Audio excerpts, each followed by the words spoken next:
Welcome, everybody, to another episode of Men of Now. Today's is an interesting one. We're going to be talking about books. So, welcome to Book Club. Books, I know nowadays it's so easy to just go to YouTube. You can just watch a video on something.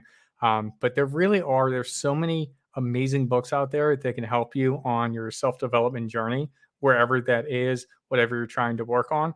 And we really wanted to touch base on some of those that we believe are key that every man should read throughout their course of development to becoming a true man.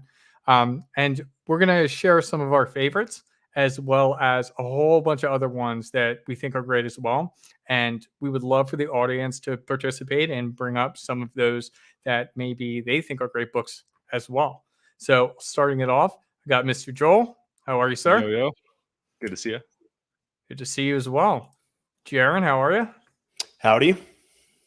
And we have Josh, but he just dropped out for a second. A little bit of technical issues. He's out in London right now. He's traveling the world, as always, being a very busy man. Let's see if he's set up now. There we go. How's everybody doing? Good. Everything's Fantastic. coming through just fine from the hotel room. Yeah, how's London town? Good. Yesterday was a bit rainy, but today has been actually a very nice fall day. So nice, beautiful, crisp, clear. It's quite lovely over here, and it's nice being 8 hours ahead. You're back in the motherland too, so that's more than appropriate for talking about books, since that's where it all started, at least in the Anglo-speaking world. That's right. Mm-hmm.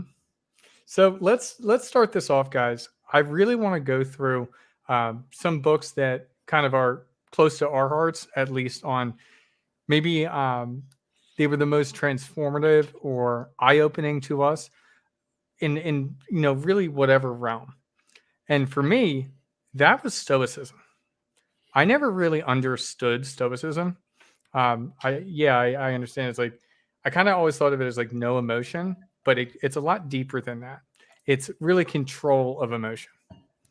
And so I think back to like being a little kid, and I used to get in trouble all the time. Like the ADHD, I had bright bleach blonde hair when I was a kid, and they used to call me Dennis the Menace for just running around and screaming and causing a ruckus no matter what we were trying to do. Being an asshole. Yeah, being an asshole. And so that has always been a piece of my personality, and it has carried through. And I was never 100% sure like why. I think at times the reason why I always need to speak up or be involved, sometimes that can be nervous energy because I really am as much of an, like I have to force myself to be an extrovert, even though I enjoy being an extrovert, it's exhausting. I'm an extroverted introvert who needs that introverted time. So sometimes that nervous energy comes out and I lose that stoicism and I will let my emotions go. And I've had to do a lot of work to recognize that and be able to take steps back in certain moments. And so one of my favorite books of all time is The Daily Stoic by Ryan Holiday. Now, The Daily Stoic is 365 meditations on wisdom, perseverance, and the art of living. So essentially what it is for every day of the year, you would open this up and you would read a quote. It can be from all different times of history. Like a lot of it is from like the ancient Greeks. Like I just opened up a page here. We got Marcus Aurelius from Meditations, another book that I have sitting next to me. And it's really, really powerful. Just kind of for framing your mind. And sometimes it's really weird. This book is strange. When I am going through a very specific issue, maybe it's with my career, with my business, with a friend. If I come to this book, somehow, some way, that day's reflection directly relates to it, or I can directly relate to it, and it was wild. Like even today's is a higher power, and I'm just gonna go ahead and read it, and then to give you guys an idea. Okay, so the quote begins, "This is the very thing which makes up the virtue of the happy person and a well-flowing life. When the affairs of life are in every way turned to the harmony between the individual divine spirit and the will of the director of the universe. And this is from Chrysippus, quoted in Diogenes Laertius, Lives of the Eminent Philosophers. So again, he loves the Greeks. And so he breaks it down. And this is why I find it interesting, because Joel does sobriety coaching. In undergoing a 12-step program, many addicts struggle most with step 2, acknowledging a higher power. Addicts often fight this one. At first, they claim it's because they're atheists, or because they don't like religion, or because they don't understand why it matters. But they later realize that this is just the addiction talking. It's another form of selfishness and self-absorption. The actual language of this step is pretty easy to swallow. We came to believe that a power greater than ourselves could restore us to sanity. Subsequent steps ask the addict to submit and let go. The second step really has less to do with God than those other steps, the letting go. It's about attuning to the universe and discarding the toxic idea that we're the center of it. It's no wonder that the Stoics are popular with those in the 12-step programs. It's also clear that this wisdom is beneficial to us all. You don't have to believe there is a God directing the universe. You just need to stop believing that you're the director. As soon as you can attune your spirit to that idea, the easier and happier your life will be, because you will have given up the most potent addiction of all, control. How powerful is that? I never really thought of it that way. Is understanding that you can do a lot to control what happens in your life and the direction you want to take it, but you're not the architect or director of the universe. And so, for me at least, it's very powerful. There's workbooks and stuff to go along with it. And he's got a lot of other great books. But if you ever were interested in Stoicism and looking at things a little bit differently, oh my God, I think he's one of the best. What's up, Thor? Good to see you. Talking about Stoicism right now. Just read a little bit from Ryan Holiday. Lots of great books that you actually recommended me. So appreciate it, brother. Yeah, I like those points you made, Hud. It's like, I was talking about this with Jaron this morning. It's like, we don't get to choose our timeline. Universe has that in play. And one of my big things is trying to control the timeline of my life. And as I was sharing with Jaron this morning, it doesn't work. And so I have to let go of that control and just accept that, if I can do the work to the best I can, but at the end of the day, it might not be what I want. And usually what happens is always better than I want, but it just doesn't happen when I want it. And that's kind of the dichotomy of life. So the more I have great things happen, though, the more I trust that, the more I let go and embody that stoicism, the better results I'm going to have, ironically. Because I'm someone that I like control too, man. It's nice to be able to do what I want, when I want, with who I want. It's like, nope, very small part of this universe. Yeah, but no one else is ever on the same page, it seems, because I suffer from the same thing. I have a vision clearly mapped out in my head, and if everyone just fell in line and or got out of my goddamn way, then everything would be great, groovy, grand, and wonderful for me. But that's not how life works. So books like that, they're quite powerful in reminding you that, okay, sometimes you got to step a bit back. Yes, you are the architect of your own universe, but there is a higher universal energy form, whether that be God, whether that be source, whether that be whatever you believe in, flowing through you. And sometimes if you just kind of not become a passerby, but not push so much, that things just kind of conspire in your favor and then start to line up for you. So that is a lesson I have to constantly remind myself of. Yeah, and as they say, right, life is 10% what happens to you, 90% how you react to it. And so the advantage and edge of exercising stoicism is it really allows you to see the world in a much more objective way.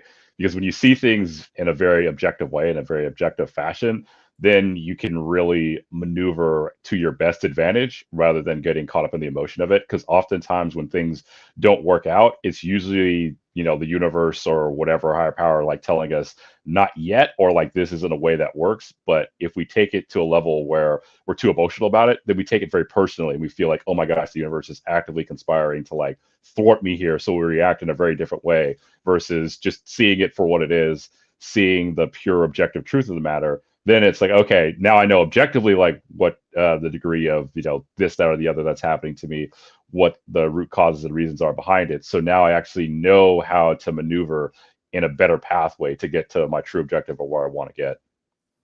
Absolutely. That is so true.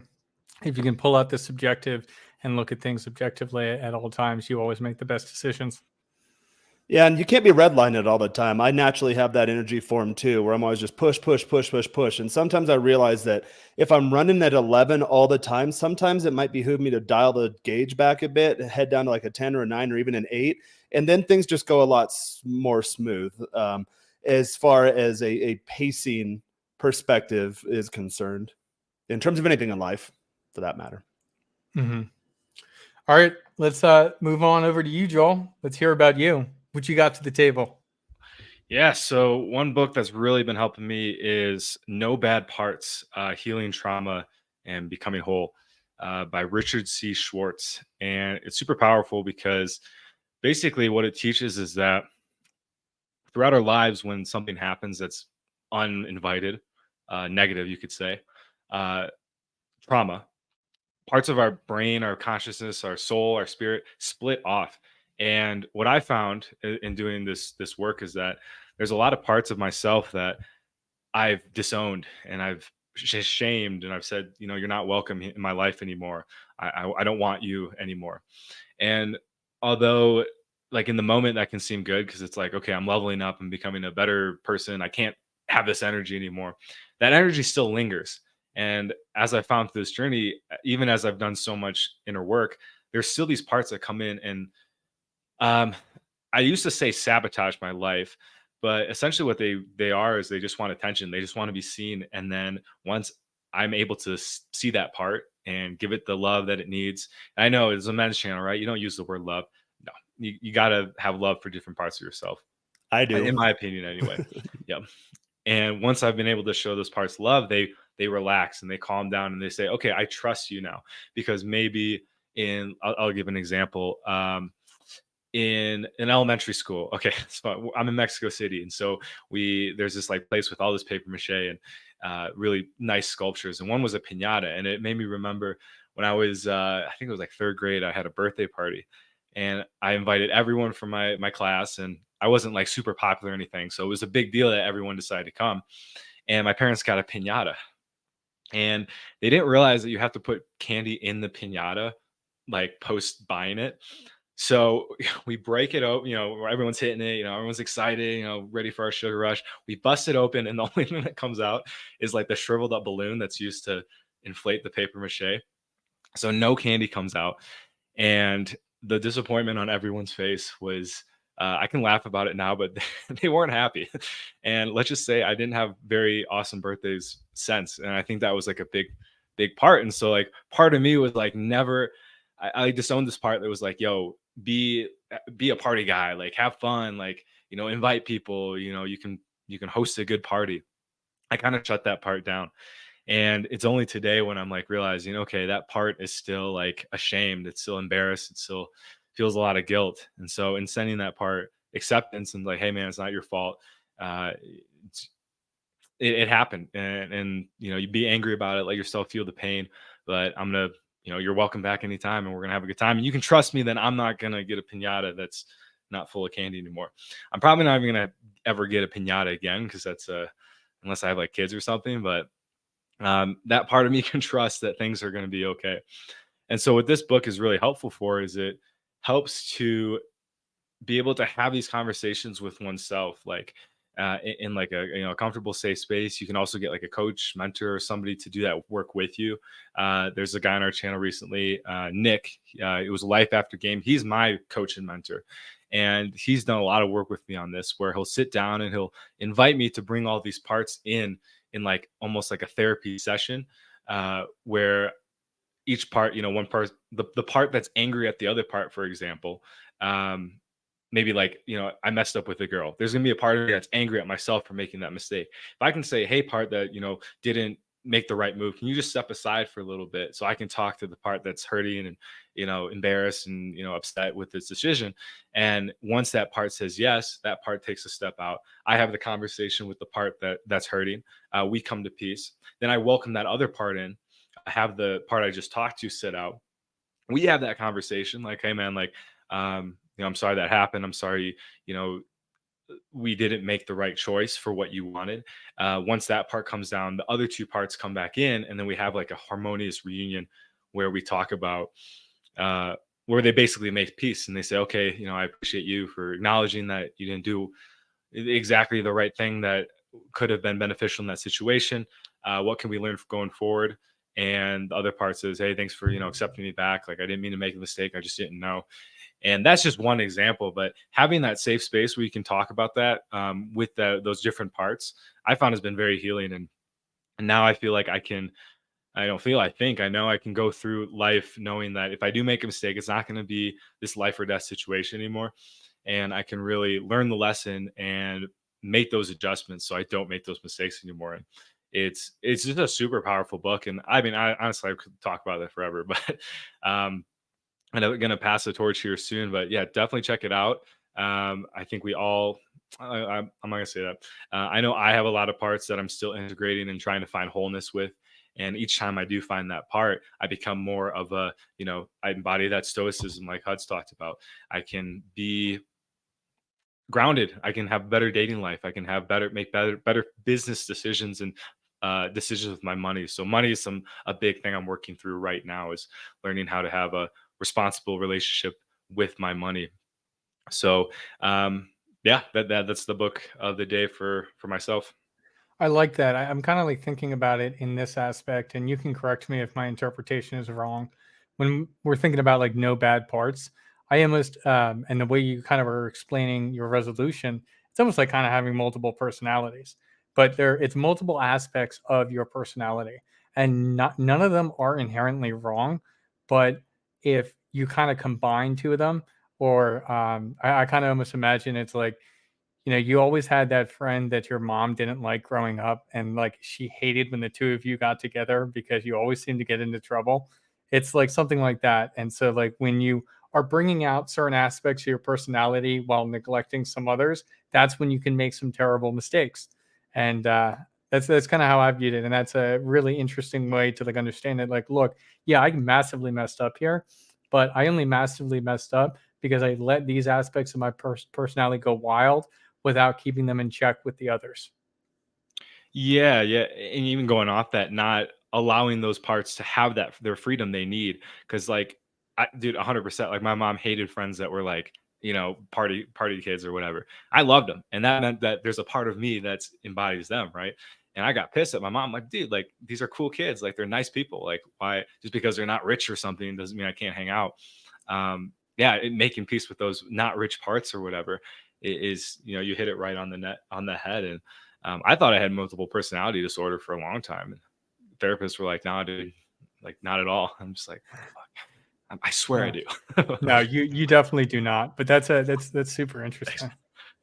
And I think most people deal with that to a certain degree, because I've had that thought before too, and Joel, you've seen different sides of me where I feel like at times certain parts of me don't even really recognize each other. So for me, for the last few years, actually, no, I took care of it a while ago. I call it like an integration type exercise. And with my coaching clients, we go through these things too. So I have two examples that I use frequently. One, when I lost all the weight, for the longest time, I still gave a lot of anxiety and energy in a negative standpoint to the former fat version of myself. And I used to say things like, I'm a former fat kid, or I'm a recovering fat kid. And I used to have this script in my head where I used to always say, I have to kill the fat kid. That's no longer a part of me. This part of me needs to die. It doesn't exist anymore. And then I realized about late to mid 20s, when my fitness really got taken up a notch to the next level, is when I learned to integrate that part of me as far as, okay, I don't need to kill the fat kid. I need to feed the fat kid. So that's when I started doing the intermittent fasting and then doing the feasting. We had a little splurge meal here earlier. So for me, sitting down, giant plate full of fried chicken, I never eat that shit. But it was like, all right, well, now I need to feed that part of my personality, that fat kid, because if you neglect him, then he's just buried down in there, waiting to come out. And then you're kind of at odds with yourself. And you don't want to be at odds with yourself. You want to be integrated with yourself. And then another part of me, I was always, as Huds mentioned, I was always way ahead in school, academically gifted, never really tried hard to get straight A's, always set the curve on every test, always gotten like the 99th percentile in every standardized test I've ever taken at any point in my life, never have to study or anything. So there's a nerdy part of me. And when I started getting into game, I used to always think that, okay, I have to be Mr. Alpha cool guy. And I've identified this in my clients because I identified it myself at one point to where I made the mistake of being always alpha all the time, always trying to be Mr. Cool guy, always being too cool for school. And I get a lot of new guys that watch this kind of stuff. They see me on other channels. They'll slide in my DMs and they'll leave stupid little comments. I'm like, oh, that guy's caught in the too cool for school phase where he's still not comfortable with that nerdy, that dorky, that less cool part of himself. So he has to overcompensate for it. And that shows just lack of immaturity, I believe, lack of masculinity. And I identify that because I went through that stage to where all of a sudden I got really good at game. I was running a ton of volume in and out of the house, but the girls weren't staying around. And I wondered, okay, well, now I can get laid. And I thought that would fill that void inside of me for not being able to do so when I was younger. But it's almost worse. Like, okay, now these girls are coming over and banging me, but they're not staying around. So there's still a void being left. And in fact, every new lay is creating a bigger void within me. So how do I deal with this? How do I fill this void? And then I realized at one point, okay, I need to bring the nerdy, the dorky part of me online. And once I did that, entire dating game changed. Once I brought down that veil, you still have to be, you still have to know game. You still have to be socially aware. You still have to be socially adept in various situations, but you don't have to be the cool guy all the time. And I think that was a part of me as a kid where I was always the nerd. I always thought I had no friends. And then when I head back to my hometown, people always tell me like, dude, everyone liked you. No one ever bullied me. I was never not invited to parties. It was just something internally inside of me that I thought I wasn't good enough. So once I started showing that nerdy side of me, like the goofy little laughs and the stupid little puns, there's a lady last night, she was trying to sell us chocolate and she had no arms. And so I was just making handy puns all fucking night, just cracking myself up. And everyone's looking at me like, this is clearly inappropriate.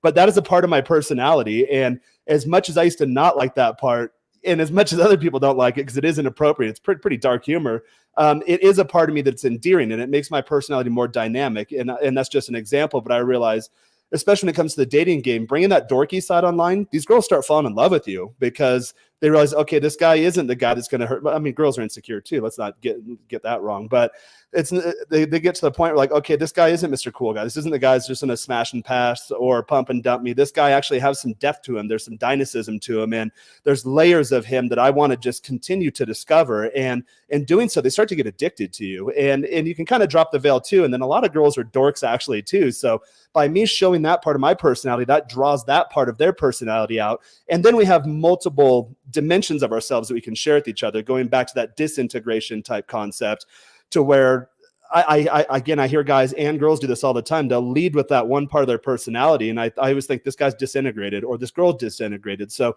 when you're able to integrate those parts of your personality, show them at appropriate times, then you can have a much richer, more full, I think more fluid interaction with girls or guys alike. Yeah, 100%. You got anything to say, Josh? Yeah, I mean, what I'd say is that, there's a time and a place, right, where, you have to embrace the darker aspects of your personality, right? Because, as they say, right, a house divided cannot stand.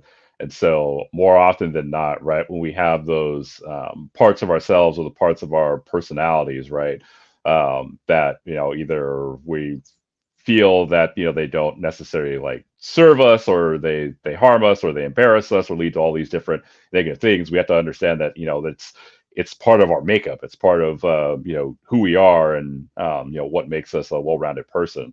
And so, but again, by becoming more, so for lack of a better term, by becoming one with all those different parts of yourself and your personality, that's what lets you exercise them in moderation. Because more often than not, especially when you see people that go on to do like really bad or really terrible things, more often than not, it's because they're keeping a very separate split between like, oh, here's like the personality I show everybody else, and then here's what I'm secretly thinking on the back end, until the point where the back end part just gets like so cooped up and so powerful that eventually it just starts to like springboard out. Right. And so that's oftentimes where, again, you see people that just, react very emotionally to things. And it's because there's a lot of pent up stuff that's been kind of push down. And personalities are very dynamic. Though, those bits and those pieces are going to like push through the surface. They're going to bubble through. So, the challenge for everybody is right to figure out, what it is and what it takes in order to balance those parts of yourself out and use them in a constructive fashion. Otherwise, they're going to turn into a very destructive part of yourself and going to lead to greater and more destructive consequences. And so, that's something I had to learn myself, right, throughout the years. Like when I was coming up, anger used to be like my big major thing, and it was very much the split of like, well, deep down, I'm really angry about a lot of stuff and angry at the world, but I'm just going to push that to the side because, this I don't feel is working out well for me, or this just leads to outcomes where like I lose my temper, and then the next thing I know, like I'm yelling or going off on somebody for not really a good valid reason, or getting into fights. And so once I understand that, okay, like the getting angry is like a natural part and it's a natural reaction to something, but I can take that energy and I can constructively channel it into, working out, playing sports, or just using it as like, focus, right, for getting stuff done. Suddenly I started realizing like, oh yeah, I can be super, super productive. And, like some of the, like in college, like some of the best papers I wrote, or, some of the best projects I've worked on and gotten done, I've gotten them done out of sheer spite. So, it can be a very, very good motivator. It can be a really good source of energy if you leverage it constructively. But, if you're that guy that's always, flying off the handle and getting into fist fights every time you go out to a bar because of the, minor slights or anything like that, that's just, showing that, hey, there's a very large part of you that you haven't fully come to terms with, haven't reconciled with yet. Whether it's because of past trauma, unresolved issues, or whatever it may be. But again, there's a part of you that's again running around rampant that hasn't been fully integrated to the point where it's serving you in a constructive fashion rather than lashing out in a very destructive fashion. That's very wise. I like how you put all that. And you know what? Why don't we go with you? We'll switch over. What book do you want to bring to the table today? So kind of touching on that, the book I want to bring to the table today is a book called How to Make Shit Happen by Sean Whalen. Awesome guy, great motivational speaker. He runs a group called the Lion's Den. So I've been a follower and fan of his for quite a while. And years ago, in my under one of my other monikers, I did an interview with him on a podcast. And so great guy. But really, the book is about really how to get the most out of life and how to get stuff done. And a lot of it goes into detailing, like, we all have bad issues and bad trauma or things that have happened. One, how to let all that stuff go. And two, how to really focus and get to where it is that we need to be. And so the book opens actually with him very much detailing him at his absolute lowest point in his life, where he was going through his divorce. He lost millions of dollars. He was, not sure if he was going to have custody of his kids. And so, he details about, hey, I just picked up a revolver and just stuck it in my mouth and was getting ready to pull the trigger. And for some reason, I paused. And then from then on, that's when I started to turn my life around for the better. But, he realized that there was a lot of stuff that he didn't have to carry, that he was basically carrying and was weighing him down. So it really goes into detailing, again, a lot about how we can make the most out of our lives, as well as how we can make the most out of our relationships, and how to have really great relationships, but also too, like how to forgive the people that have done us wrong, or that we, hold some type of torch or some type of angst against. And then also about, really understanding that, we only have such a limited amount of time in this world. So we might as well not waste our energy and really put forth our full energy and effort into really going after what it is that we want to get the most out of life and to achieve it. And, a great example that he's mentioned before, it's actually a really quick read and not that long of a book. But one of the funny little tidbits about the book is that when they launched it, the editors didn't catch a mistake in which the book actually has like no page numbers. So they came back to him and said, hey, we just noticed that, like, it's out, it's released, it has no page numbers. We can go back and we could, reprint page numbers. And he's just like, you know what? It's more important that it's just out there and it does its thing, even if it's imperfect. So screw it. Every edition that we have going forward, it will never have page numbers.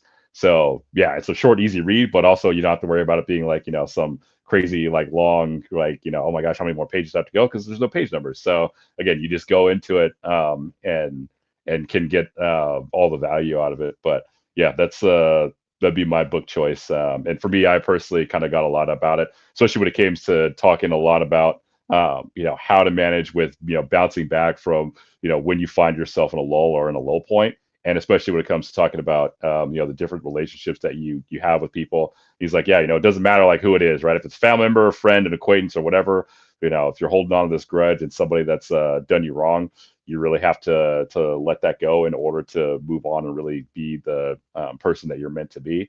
So for me, it's a fantastic book that I've actually bought for quite a lot of people and clients as well. And so it's a book that I highly, highly recommend. And again, if you don't have time to read it, it's on Audible as well. So you can get the audiobook version and, you can listen to it. It's a real short, really quick, but it's also extremely, extremely powerful. So that's a book that I've recommended to a lot of people. I just bought it 1 hour and 19 minutes. So that'll be a very quick listen. There we go. Yeah, put it on ×2 speed too, and you'll get through that puppy in half hour. Yeah, Yeah, there's like cardio session. one workout. Yeah. Power hour, baby. Mm-hmm. That's cool. I like that. Yeah, I'm definitely going to pick it up myself because I've heard of it before, but I've never, because I know that story, like the intro to that. It's so famous that I know the intro and I didn't know the book. So Yeah. So and it's again, if you listen to a lot of his stuff that he goes on and talks about, like a lot of it details from that. But this is like kind of the real like hardcore up front where you're just like reading the first couple pages and just like, oh wow, okay, this is where we're starting. So it's like, one of those where you think like, oh, like, I'm having a rough day, and you're like, oh yeah, no, like, this guy's literally detailing, putting a gun in his mouth and tasting the metal. And then like realizing like, you know what, maybe there's something worth fighting for in this life. There's worth living for in this life. So, again, it just goes to show like, no matter what your lowest point is at, again, understand that it's temporary.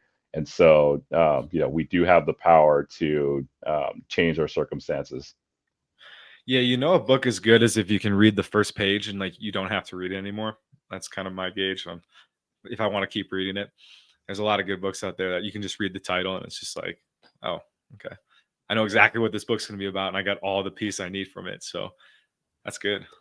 I used to do the trick too, read the last chapter and then start at the beginning. So that way, because usually if it's well written, it comes full circle.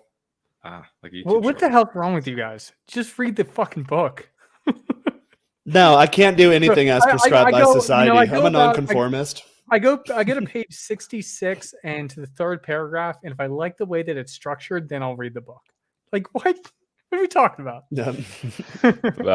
For me, it's if someone is more successful than me or someone that I respect. Anytime anyone that falls into one of those two categories like mentions a book, and just my knee-jerk reactions, I instantly buy it. So I just don't even think, I don't even hesitate. I just jot it down and I instantly buy it. Either I buy it from my phone, or I'll, like on this webcast, like there's already like a couple books here I'm getting ready to order. So like I remember one time I was at a car dealership. I was at a Lamborghini dealership. We're watching it. We're at the launch of the new Lamborghini Huracan Evo at the time, and it was just launched, unveiled. And so I was there talking to a good buddy of mine who's the same age as me, but has done way more successful financially. Really awesome, really great guy. And so we're talking stuff and talking shop about business. He's like, yeah, this one book that kind of opened my eyes a little bit to how I make stuff, market my products is this book called The Power of Fascination by this author. And I was like, looked it right up and I was like, oh, is this the book right here? He's like, yeah. I was like, all right, cool, I'm buying it right here, right now. So, anytime that I hear a book from book recommendation from anybody that's, again, more successful than me or that I really respect, I don't even think twice about it. I just automatically buy it. And I'm just like, all right, cool. It's just committed to my reading list. I do that too. Just get a Amazon Kindle or Audible subscription. It seems like no matter how many books I buy, I always have 18 to 21 credits on Audible. So even in this stream, the book's coming up, I have my Audible tab open right now. I'm just buying them. And then I swear to God, I'll go down to like 11 credits. And then tomorrow I'll seem to have 18 credits again. Or I don't log in there too often. I just kind of listen to books passively in the background. But I like that rule a lot. And I used to have one too, where if more than one person recommends a book to me, then I immediately have to buy it. So for whatever reason, It doesn't happen often, but someone will recommend a book to me, and then it seems like without fail, within the next 7 days, someone else will be like, hey, you should really check out this book. I'm like, all right, that's 2 people. Universe is telling me something. Just download the damn book and listen to it. Yeah, Dude, the other day I had this. I was in this recovery meeting, and I was talking to Ricky Goodall, who's been on the channel, and he's like, "Dude, you should read this book." I was talking to him about one-itis. He's like, "Check it out, man." And then 3 minutes later, in the recovery meeting, they're like, "Hey, by the way, for today's reading, we're gonna be reading this book." It was the book that Ricky recommended 3 minutes earlier. I'm just like, dude.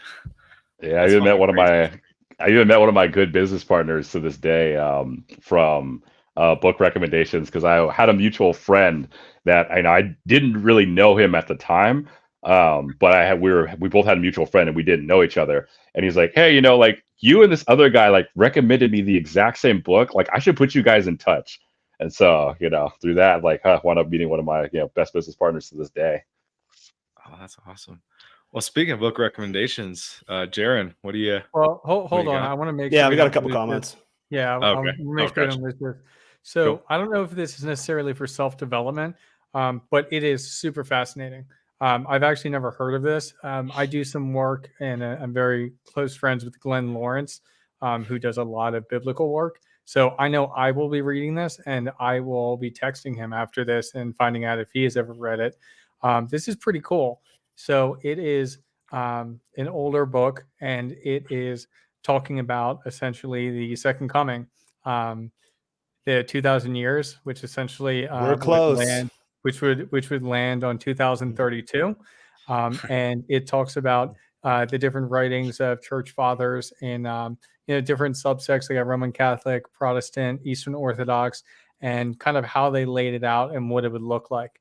And I find that fascinating. So for anybody who's into more of the biblical stuff, or just wants to expand their knowledge, this sounds like a great read. So I have to say thank you for recommending that, because you have at least one person who's going to be reading it. I am too. I was just in the Holy Land right before things started popping off. Never knew much about that kind of stuff. When you go there, it's pretty easy to understand who the assholes are. I'll just leave it at that. So any books like this, for whatever reason, that just brought a new part of me online that I had never tapped into before, and now I'm fascinated. So that book will definitely be purchased on Audible right now. Good stuff. And Okay. that was the only one I wanted to grab before we went on, and then we can move to you, Jaron, on your Yeah, we can do that.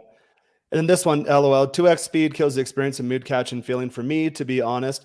I'm kind of the same way. 2x is sometimes too fast. Usually 1.2 or 1.5 is good enough, depending upon how fast the narrator speaks. I know when I do videos, a lot of times I naturally speak at 1.2 to 1.5, the average. So for me, you'd probably have to bring me down, but other guys are quite slow, so you can get up there. So just whatever's comfortable for you, as long as the words aren't bleeding into each other, then yeah, I'll usually speed it up a little bit too. So my book it's more of a framework, and this is an author and podcaster and personality kind of in the manosphere type spaces that I've liked for quite a while. I don't think he's as popular as mainstream, but a lot of people that have gone deep into this space probably know this name, Caleb Jones. And he has a couple books actually, but the one that I'm recommending is The Unchained Man, the Alpha Male 2.0. Be more happy, make more money, get better with women, live more free. And the reason this one resonated with me is because I am a systems and structures guy. So yes, I like to read. I'm not a huge fan of nonfiction or fiction. Joel asked me the other day, he's like, "Oh, bro, like check out this Lord of the Rings meme." Like, dude, I've never watched Lord of the Rings. I watched the first movie in eighth grade. Thought it was the dumbest thing. It was so fucking boring. I had to leave, and I've never watched it since. Harry Potter's boring. Marvel stuff, like I know you guys, we do like the whatever. I don't even know because I don't watch any of that stuff. I thought comics were dumb as a kid. I was a nerd, so I read like encyclopedias from A to Z. So I'm an academic in that sense. And this book was very nice. It is a bit longer, I believe. On the Audible version, it is 13 hours and 5 minutes, but it goes through and it attacks various verticals of your life in terms of how you should think maybe systematically about these specific areas and how they all integrate with each other to create a new operating system or framework. And the reason, again, this resonated with me is because that's largely how I think, that I have an internal operating system.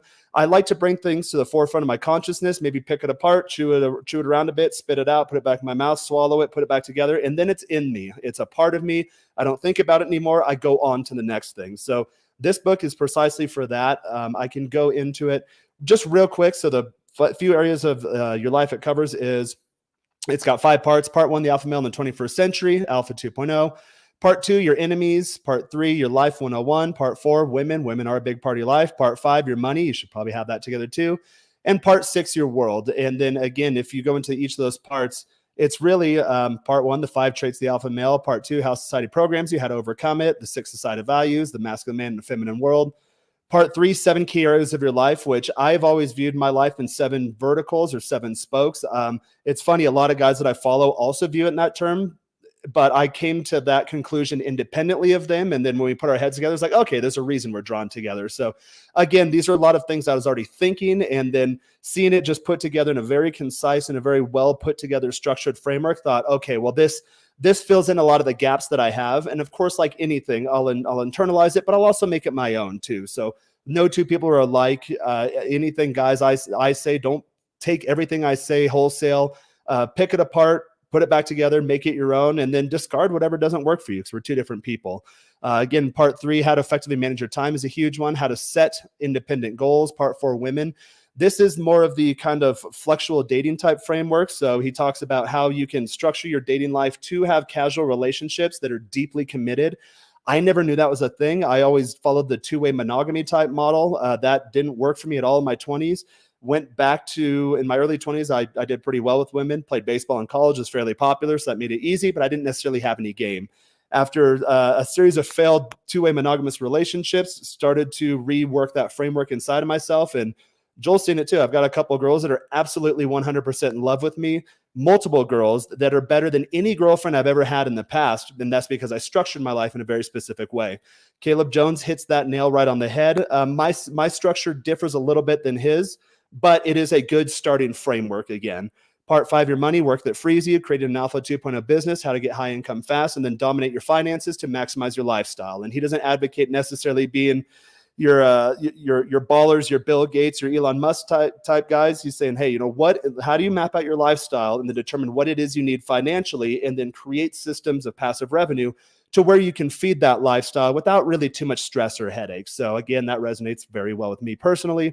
And part 6, your world. He does talk about having kids, when to have kids, if you want to have kids, maintaining maximum masculine energy, and then how to get out, explore the world, discover the world, and make your mark on the world. So for me, it's a bit of a longer one, but it's just a very complex and integrated framework that you can internalize and then have a starting point, have a baseline upon which to build and to mold in your image.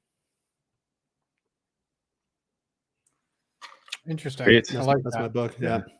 Yeah. You're a very he's got structured guy. I have Yeah, noticed he's got a couple other good books too, like The Complete Guide to Open Relationships, which is kind of a supplement to that one. Or Complete Guide to Dating Younger Women. And again, these are things, once you put them in your head, you don't realize it's possible. And once you put them in your head, then you start seeing it out in the world in front of you. And you're like, okay, not only is it possible, it's actually pretty easy to do this, and I can do it for myself. And then once you get it down, that's it. You move on. That's now a new part of your operating system and who you are.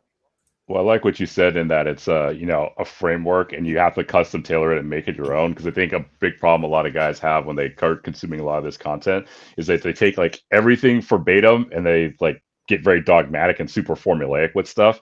But it's good that you want to preface it with, hey, this is a framework. These are tips and tools, and like the framework that works for this individual or for you, Jared, right? But it may not necessarily work 100% for me. So, it's about taking that framework, seeing what works really well for me, the bits and pieces, and then the other parts that don't necessarily work, I don't have to hold on to them like dogmatically. I can actually let those parts go because they don't actually serve me. And then I can truly custom build and maximize a lifestyle that's, going to be the best and most effective for me. So I do love how, you mentioned that and preface that framework as like, hey, here's how it should be. Because, that's how I structure a lot of things, where there's a lot of great and amazing, awesome ideas out there.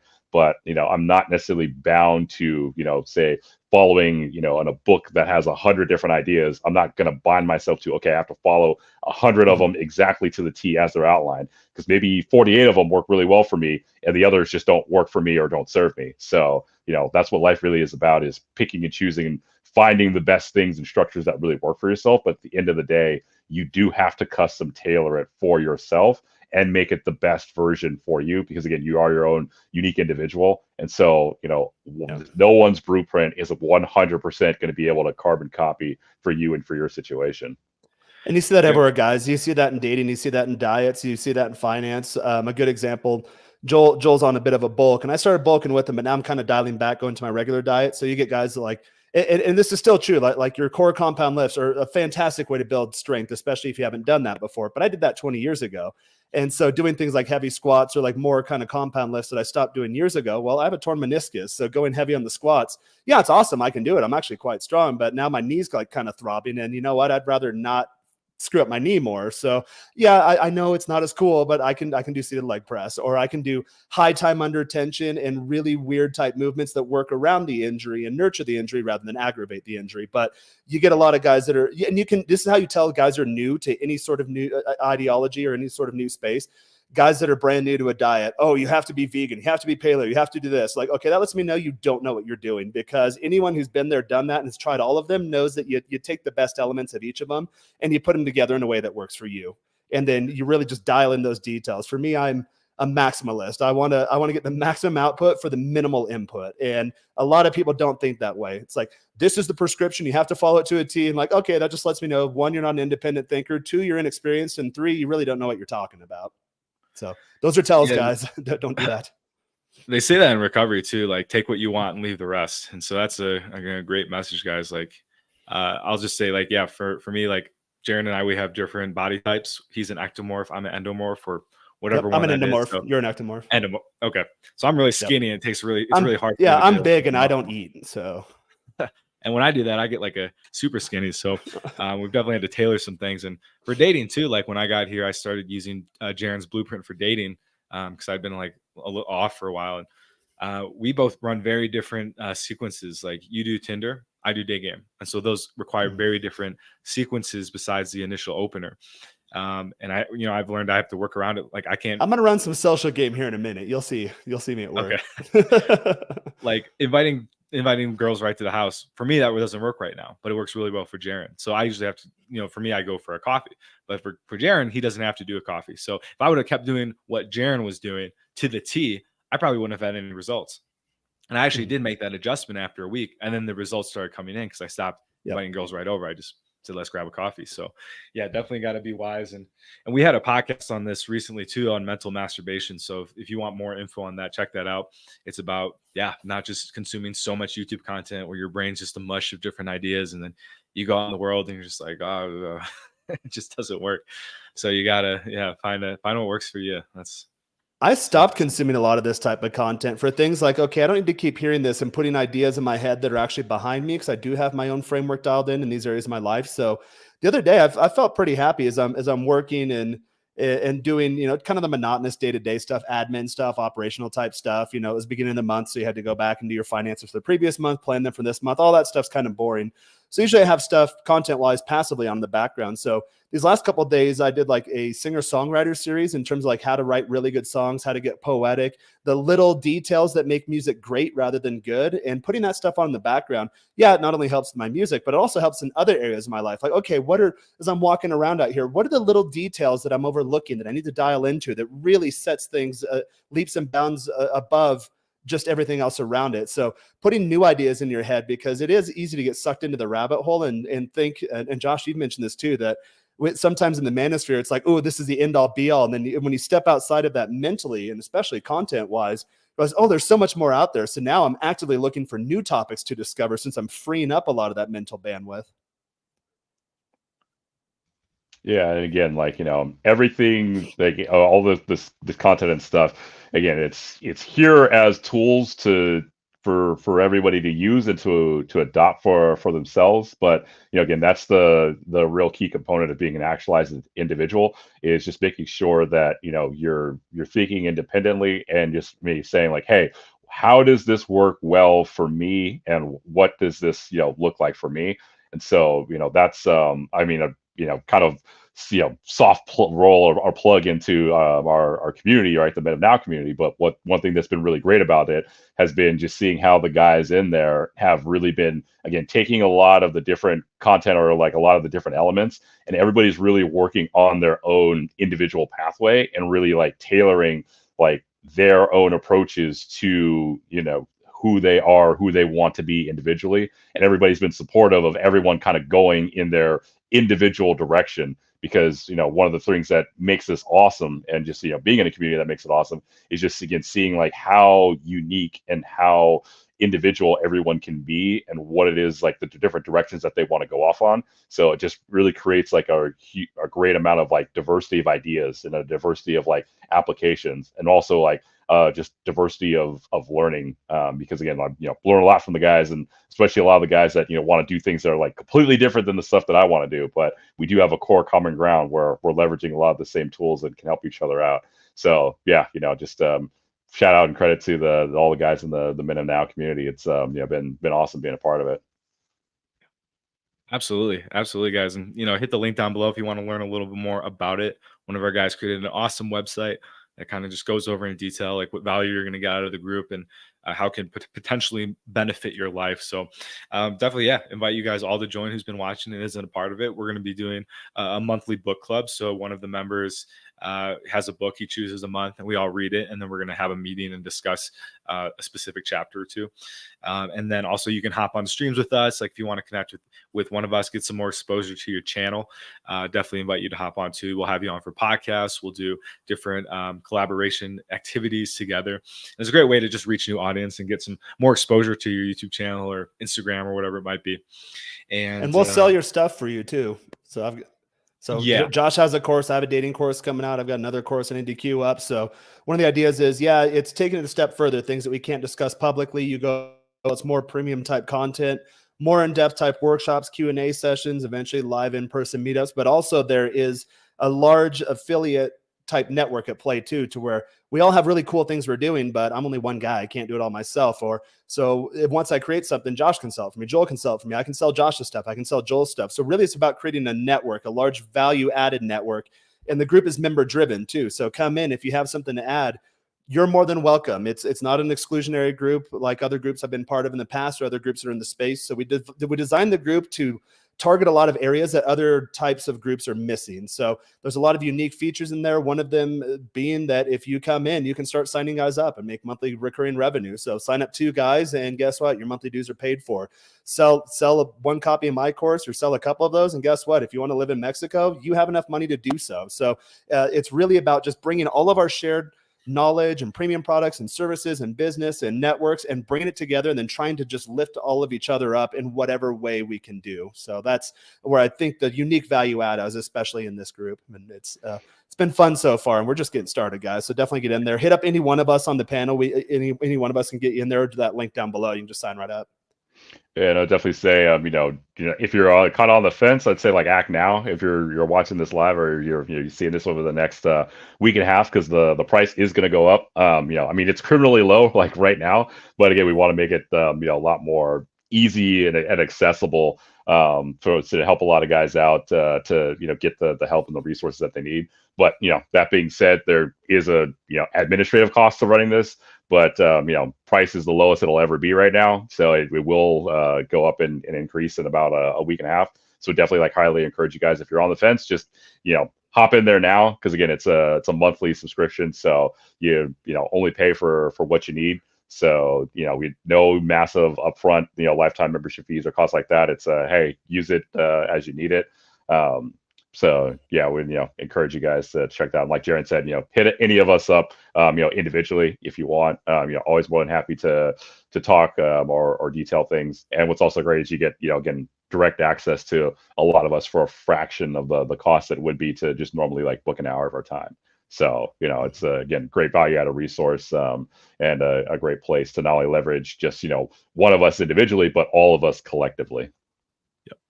And we do have exclusive private webinars for members of the group. So if you guys join on Tuesday, I'm going to be leading one here. So definitely invite you to hop in for that. And it's going to be specific only to the community. It won't be on YouTube or anything like that. So we're going to cover a lot of good information. I'm not even going to say which one it is. So hop in the group to find out for yourself. And other than that, guys, I think, this was a great, effective podcast. And hopefully for those listening, you guys could take something from it, maybe a book idea or two, and get out there and read it for yourself. Appreciate everybody who did mention books. And that's something also that you can do in the group as well, is share some of your wisdom you have. Because as I always thought, everybody here could have a YouTube channel with thousands of subscribers and talk about something that's super passionate for themselves. and all of that. So it's just great that, you know, it's a place where you can do that essentially. So yeah, Jared, would you like to wrap us up and kind of share what's going on in your world and kind of just go around the horn? Yeah, visit me at Gringo Guides on Instagram. I'm doing more of kind of the intercultural type stuff. Still, my channel, I'm interesting, so I'm all over the place. But Gringo Guides really just how to build a lifestyle similar to mine.